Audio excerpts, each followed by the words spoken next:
All in, set to go, and they're racing in the ATA.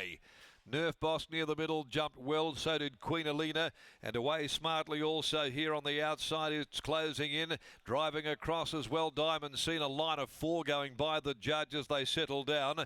Right behind those, Atlantis Beach, blazing away, settled down on its inside. Destiny easing back.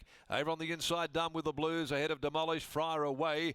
And last of all, as they go by Beckett's Gate, as they head by the Matheson Road side of the track, Truly Inspired had dropped out last of all.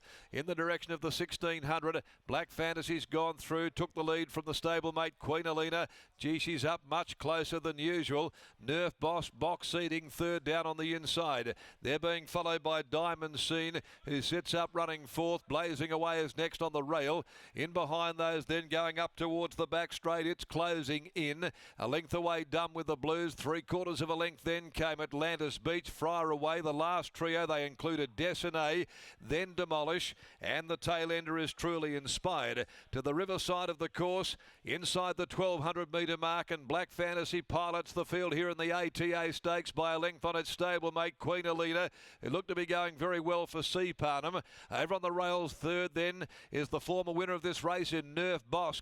Then came Diamond Scene, who's had a sweet trip throughout. Blazing Away fifth, being followed then over on the outside by It's Closing In. A length and a half Done with the Blues. Atlantis Beach, no change to the order, the pace steady. Then came Friar Away, Destiny, Demolish, and last of all is Truly Inspired. Going towards the 600 metre mark, and Black Fantasy attempting to do it all of the way, leads by 3/4 still from Queen Elina. She's now starting to be heeled up, down on the inside, waiting for the get out. Nerf Boss, no room for the moment though. Over on the outside, Diamond Scene pulls out, makes its move, and they're being followed around the outside. It's Closing In, Done with the Blues back behind them in the middle, and Blazing Away. Queen Elina moves up on the outside, draws level. Black Fantasy goes with it though. Black Fantasy, Queen Elina, the first to be tested. Queen Elina, Black Fantasy, toe to toe the stablemates down the outside. Diamond Scene, Queen Elina's got a head in front. It's Queen Elina. Queen Elina wins it from on the inside. Black Fantasy, Blazing Away. Diamond Scene close up with those. Then Nerf Boss. In behind them came Atlantis Beach, Demolish, followed further back Truly Inspired. Done with the Blues is back in the company also of It's Closing In, Friar Away, and Destiny has found itself back near enough to being one of the last of them home. Queen Elina, she wins it. Number 12, Chris Parnham, turns the tables on Black Fantasy after their Towton Cup clash. Queen Elina got 3 kilos on the stablemate today, turning it around and certainly changing a pattern right up. She's done it on top of the speed. Normally a back marker. Chris Parnham, though, electing to go forward, rate from the breeze today, and has eventually outstayed the stablemate Black Fantasy. Blazing Away at good odds fills third, fourth 7 Diamond Scene, and the time 2:19.58. Interim placings 12.247. A long neck and a short head here after the running of the ATA. So a good result here for Queen Elina. And the Van Heemst family, of course, the Van Heemst Stakes being run on the weekend. She's by Mahuta from High Ames, and in the yard of Dan and Ben Pearce, again coming up with a staying Quinella in a feature. Chris Parnham aboard. Black Fantasy second home is a Black Friars. Lucy Fiore for Dan and Ben, and third Blazing Away by City Place out of Malacca, Joey Azapati, Dave Harrison. So 12, 2, 4 and 7, those numbers. Queen Elina with her 5th win in 18 starts. So it's just been a year since her last victory. Won about this time last year, and she's got the job done at listed level here this afternoon by taking out the ATA Stakes. Second in the Towton, she ran third in the Lucky Grey, deserved a victory, 34.58, big sprint home, and she got there by a long neck at the finish. Nerf Boss was there handy to the turn, but ridden along on straightening, couldn't quicken back then when looking for room near the rail, and the others just battled away, couldn't really get into the contest much whatsoever.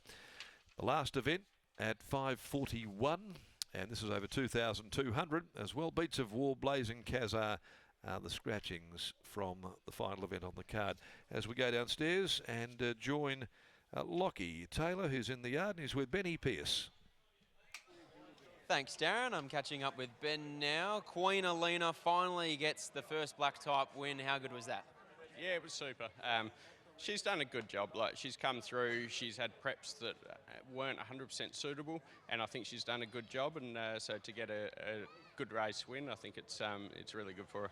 Obviously, she's a mare that's known for getting back in her races. What did you make of the ride? Chris Parnham, in my opinion, it was the ride that won him the race, settling outside the stablemate. It looked like she was nice and tough all the way to the line. Yeah, for sure. We didn't expect that at all. I thought she'd be sort of back midfield, maybe worse. But yeah, she bounced out, worked out perfect. Now, I believe you and your wife, Chloe, had a little side wager. You were happy to side with Queen Alina, and she was Team Black Fantasy. A nice one to get the wood over the wife. Yeah, well, that's it. There's always a bit of rivalry, so she's got a few on me, so it's good to get one back. What did you make of the run of Black Fantasy? Obviously, he gave her 3 kilos, and they'll meet at level weights on January 1. Yeah, for sure. Like, she was eating him up last start, and this start with the 3 kilos, sort of that put Queen Elina into it. But yeah, going back into the cup, they're back to equal weight, so I think that could even them right up. But yeah, it's really exciting to have 2 really good chances like this heading towards a Perth Cup, and it's a real credit to the team that we've got at home, all the work they do behind the scenes to be able to get these horses to come through and produce on these days. 12 days between now and the Perth Cup on January 1. What does the next 12 days look like for these 2? We'll spend a fair bit of time down the beach. We'll work on our tan down there. They'll be enjoying the next 12 days for sure. They're fit enough. They've had the runs under their belt. So, yeah, beach and grass paddocks, that'll about see them out. Are they different types of horses to the eye? Queen Alina's quite a gross-looking mare, and Black Fantasy's a leggy, more athletic type. Does that alter in your preparation to have them both spot on for January 1? Yeah, for sure. She does take a lot more work, so she does a lot of